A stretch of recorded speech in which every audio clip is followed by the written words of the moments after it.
You're awakening, you know you're awakening, you're aware, you have the self-awareness, yet you might find yourself dipping in and out of different vibrational frequencies, different states. You might find yourself frequently changing states. You might find yourself feeling out of sorts. You might find yourself feeling really spiritually awake one day and feeling really asleep another day. You might find yourself feeling really, really lost. And amidst all of this, those moments when you find yourself seeking more comfort at the expense of maybe even what you believe in, and your mind might come up with all sorts of reasons why whatever it is that you're seeking to comfort you is valid, is legitimate, and is not a hindrance to you. You might say, well, you know what? One more drink is not going to hurt me. I'm not going to drop a vibration. I'm not going to go on to another frequency. I'm going to stay on that vibration, and I know how to. So many of us, yes, whilst we are going through a spiritual awakening, you will not be immune to being a pendulum. You will not be immune to moving. Like if you take a dowsing rod and you take it to different places, you can measure the different energy. Though this is just our earth, for example, you can go to different places and you will have a different experience energetically. Yet, earth is still earth. Yet, earth is still Mother Earth. Earth is still part of Prakriti, part of Shakti, part of the entirety of the universe. Yet, though it is part of everything, it will still have pockets of energy or pockets of places that won't make you feel all that great, and there'll be some pockets of places that make you feel really, really good and really, really light. Some places will be light, some places will be dark, some places will be dense, and some places you'll be able to take flight very, very easily. Similarly, folks, we go through so many changing states in our spiritual awakening. Remember, it's awakening, not yet fully awakened. And to be fully awakened, folks, it can take lifetimes, or it can happen in an instant. It all depends on how much are you willing to let go of, and how much free fall are you willing to go into, which requires a tremendous amount of trust.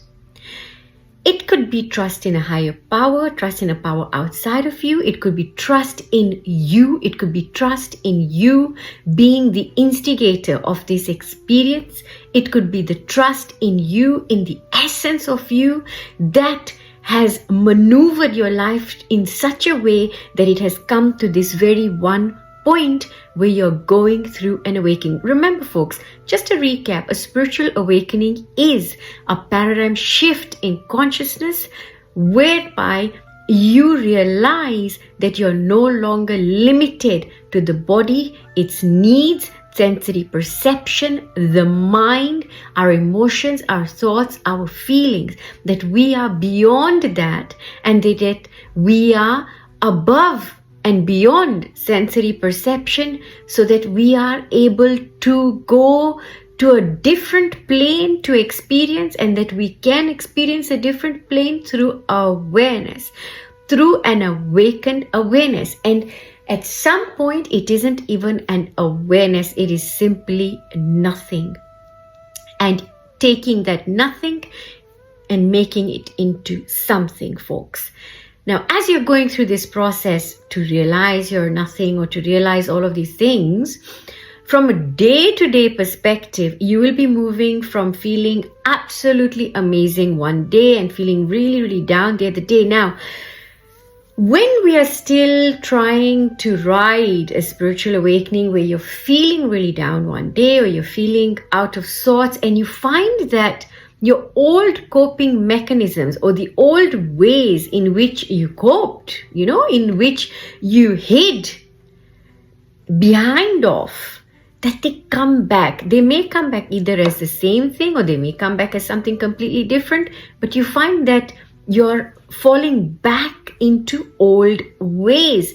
And these old ways may not look like the same thing. So it may not be a drink if it is a drink. It may not be a chocolate if it is a chocolate. It may not be an overindulgence in something if that it is it. It may not be you seeking assurances from other people or your friends or reading or getting lost in one workshop after the other. It could be a lot of things, and in fact some things that are completely unexpected and look and appear to be raising your vibration, but in fact they are doing the exact opposite. So that when you think you're becoming part of a group or part of a thought, part of a process, part of a community, and you think that I'm joining this community because I want to get to a certain place, or you feel quite drawn.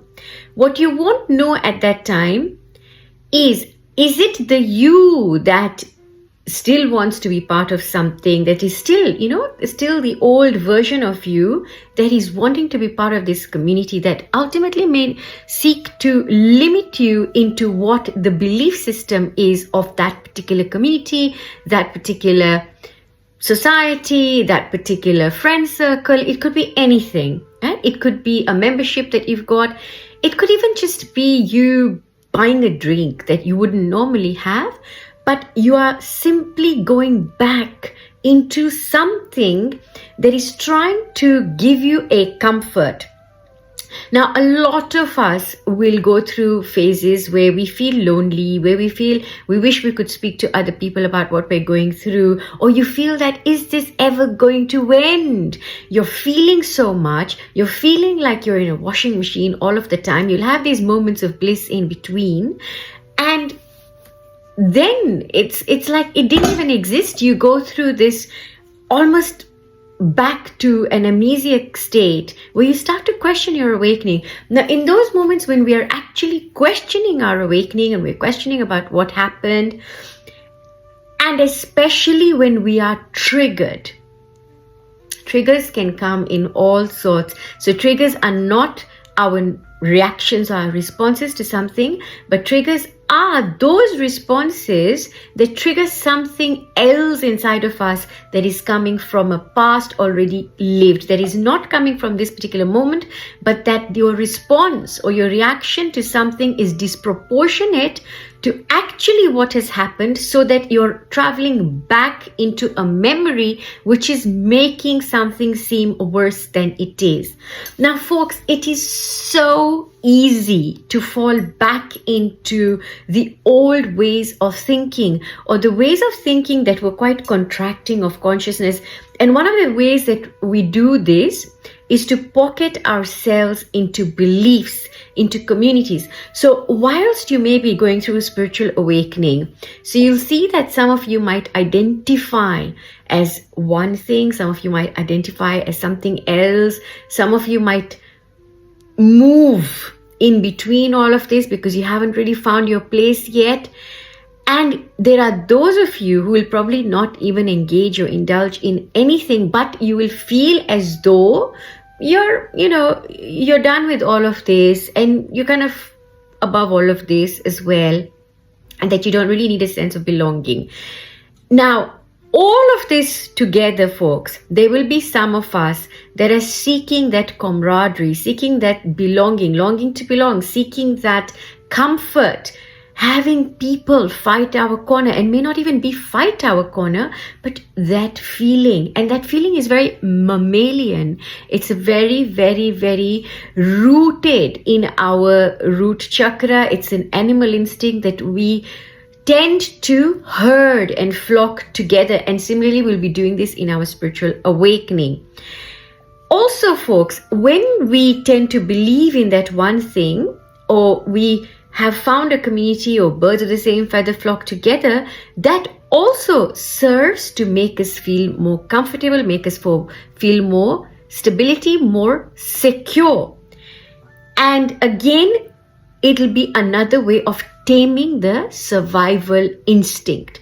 So what has happened again is, in one way or the other, in whichever way, folks, that survival instinct will keep finding its way back into our awakening so that we will keep falling into coping mechanisms. We'll keep falling into, how do I feel secure?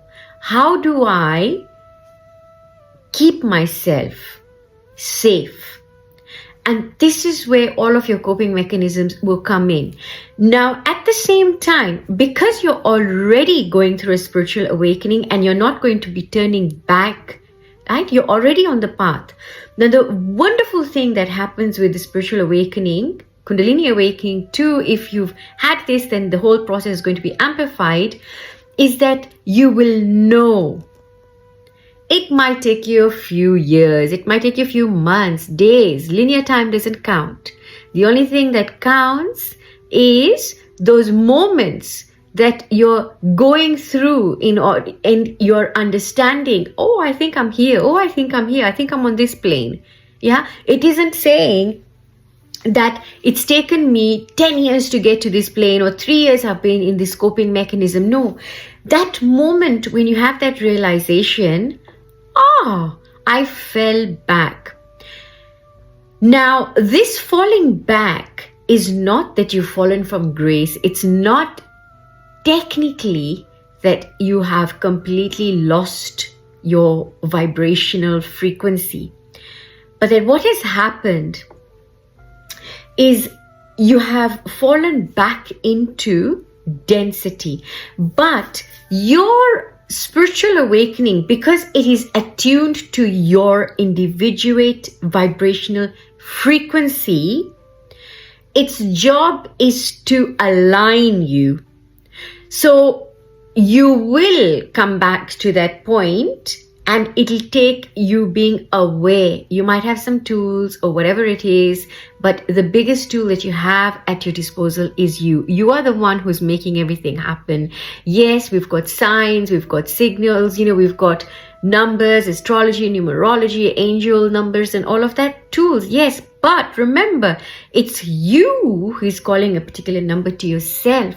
It is you who's calling something to yourself. So it isn't because a number came to you that something is going to be set into motion, but it's quite the opposite, where your consciousness is calling this thing, and then you have this sign, you have this confirmation, although you won't need any of this eventually. Now, as you're going through this, a lot of us, when we are in transition, when we go through these transitory periods, especially when we are churning out a lot of healing and we're going through very intense moments, some of us will be very, very desperate for a little assistance, a little comfort, a little help. We'll fall into these mental traps that we've created for ourselves. And this is when, folks, we start to once again become impressionable, become impregnable. So you will already be quite open because you're highly sensitive, you're already empathic, so you're already quite open. It's as if you're walking, talking, meditational. You're already in that. So your aura is open. You are completely open. Your energetic field is completely open, unguarded, unhinged. It's there. But your physical reality, so you, the way that things are happening day by day and everything that you're going through, will have fallen back into a density that is actually working itself. But it's not that you've fallen back into it and you're there to stay. No, it's like a train stopping at a train station, but it's just passing through it, but it stops because a passenger wants a bottle of water or something, and you stop. But that's just passing through it. It's not going to be the stop. A lot of us, when we're sort of dipping into this, and then so we mimic what we had done before, that this is a situation and we are triggered and we go through this again. It is not that you've called all of this again and that you're that same old person again. But yes, when we then get pulled back in it through the trigger, but you go one step beyond that. So not only are you triggered, but that you have now deployed a coping mechanism. So you've gone that one step further. It could be substances, it could be people, it could be a type of behavior, it could be masking, it could be so many things. Now that's when you know, this might stay, that state might stay a little bit longer. And that is when the vibration lowers. But folks, very important, it is not your signature vibrational frequency that has lowered. No, that remains. Yeah. It's like, when you're at the radio station and you're trying to fine tune into something. Now you have your own radio station and that gives out these signals. Yeah. But when you drop into this density, what has happened is that you've simply moved out of alignment. Not you, the source of you, the essence of you, the totality of you, which some people call the higher self, but it is just basically you. But the body, the encasing, so this casing that we have mistakenly believes it to be the very thing that we are. And so you drop into that. So the outer shell drops. When the outer shell drops, so what happens is that, it misaligns. You misalign. So if this is your vibrational frequency, right? And this is your body. This is you, the body. You're always like this and you're supposed to be, say, in the middle. Yeah. When you fall into that density, it's not that you're detaching or there is anything. You're literally just slipping. It's a slight slip. So it's no longer aligned. So it is not joined. Yeah. So as above, so below kind of slips. It's a slip. This is not the same as before an awakening. This is a little different because you've not completely adapted or adopted a new set of you, a new vibrational frequency. Because you've already awakened to this signature vibrational frequency of yours and you're now aligning with that. You've got to simply align, marry with that. And that is happening, folks. No matter what, you're going to be there. That is happening. That's a given. Yeah, because we're self-organizing. We come back to that at all times. But momentarily, as soon as we are now not only triggered, but also at the beck and call of a coping mechanism. It could be watching excessive TV, scrolling social media, eating things that you would normally not eat, not because you're hungry, but just because. Yeah, making excuses, procrastinating, anxiety. I mean, there's so many different things, folks, that you might now almost be entrapped by. That's the third thing. The trigger, the coping mechanism, and the third thing, you start to become entrapped by it, so much so that you don't know how to pull yourself out of this. And when we don't know how to pull ourselves out of this, the first limb to this is, do I know that I need to pull myself out of it? Yeah. So the first thing you'll have to figure out is there something that I need to, and that'll come with your awareness. And the magic of a spiritual Kundalini awakening is that because that course of alignment is already, it's already been programmed. Because it's already been programmed, it cannot be changed. You're still on course. It could take you, again, there's no linear time. It could take you this lifetime. It could take another lifetime. You may have to go through so many other things. But in the times that we're living in, very rarely are you going to wait until another lifetime, but it'll probably happen right now. You will be brought back onto the trajectory so that you're back on course. You're back on course and back in alignment. So it's not that you fell from grace. It's not that you're not awake. It's not, and how you know that, yes, I am spiritually awake, or you have been going through this genuinely, is one, you've got an expanded consciousness. Two, you've got an awareness. And three, you're witnessing your own self going through this. So you know, I can watch myself from above, below, wherever, but I can watch myself. I can watch myself. I can hear myself playing this role out. And you know, and lastly, that whatever is happening when you have just moved a little bit away from aligned, you will still believe and feel and have utmost faith in total alignment with your signature vibrational frequency, even when you think or feel you're running helter-skelter and you're not quite there.